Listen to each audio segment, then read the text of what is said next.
તાપીમાં અખિલ ગુજરાત ગામિત સેવા મંડળ દ્વારા દ્વિતીય સમૂહ લગ્ન ઉત્સવનું ભવ્ય આયોજન કરવામાં આવ્યું હતું। આ સમૂહ લગ્ન ઉત્સવમાં 9 દંપતીઓને ચંદનના છોડ અર્પણ કરવામાં આવ્યા હતા। તાપી જિલ્લાના વ્યારા તાલુકાના રામપુરા ગામ નજીક અખિલ ગુજરાત ગામિત સેવા મંડળ અને સમગ્ર આદિવાસી ગામિત સમાજના સહયોગથી દ્વિતીય સમૂહ લગ્ન ઉત્સવનું ભવ્ય આયોજન કરવામાં આવ્યું હતું।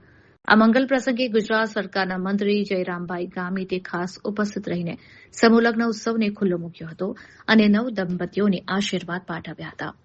મોંઘવારીના સમયમાં ખોટા ખર્ચાઓથી મુક્તિ અપાવી સમાજમાં એકતા સુદૃઢ કરવા માટે ગામિત સમાજે આ ઉત્તમ ઉદાહરણ પૂરું પાડ્યું છે। આ સમૂહ લગ્ન ઉત્સવ માત્ર લગ્ન બંધન પૂરતો સીમિત ન રહેતા પર્યાવરણ સંરક્ષણનો એક અનોખો સંદેશ આપનારો બન્યો હતો। લગ્ન ગ્રંથિથી જોડાયેલા 29 દંપતીઓ તેમજ વર કન્યા પક્ષના પરિવારજનોને પર્યાવરણ બચાવવાના સંદેશ સાથે મૂલ્યવાન ચંદનના છોડ ભેટ સ્વરૂપે અર્પણ કરવામાં આવ્યા હતા। ઉપરાંત 9 દંપતીઓને દુર્લભ વનસ્પતિના બીજમાંથી તૈયાર કરાયેલા સીડ બોલ પણ ભેટ આપવામાં આવ્યા હતા, જેથી તેઓ પોતાના દાંપત્ય જીવનની શરૂઆતથી જ વૃક્ષારોપણ પ્રત્યે જાગૃત બને।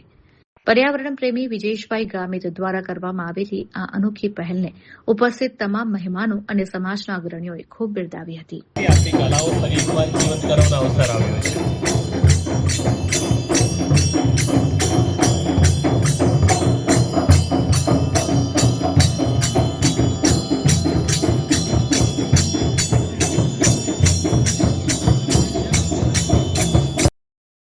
આગળ વધે છે તાળીઓના ગડગડાટની સાથે આપણે આવકારી લઈએ।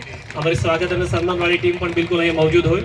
હું વિનંતી કરીશ ડોક્ટર જયરામભાઈ ગામિત સાહેબ, અમે વિવિધ શાખાના રાજ્ય કક્ષાના મંત્રી મહોદય, સિનિયર માન્ય મંત્રી ધારાસભ્ય મહોદય મોહનભાઈ ઢોડિયા સાહેબ અને સામાજિક આગેવાન હાથ ઊંચો ઇનામ દઈ હોય ઇનામ તાકાત નહીં મળે આમના જીવાની હા ગાલા ભાઈ ફેફસામાં તાકાત હોય તો બહાર નીકળે।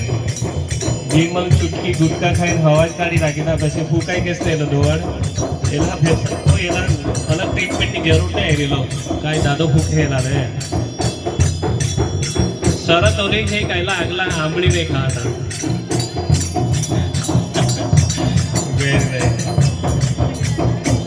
લોક થતી કલાઓને ફરી એકવાર જીવંત કરવા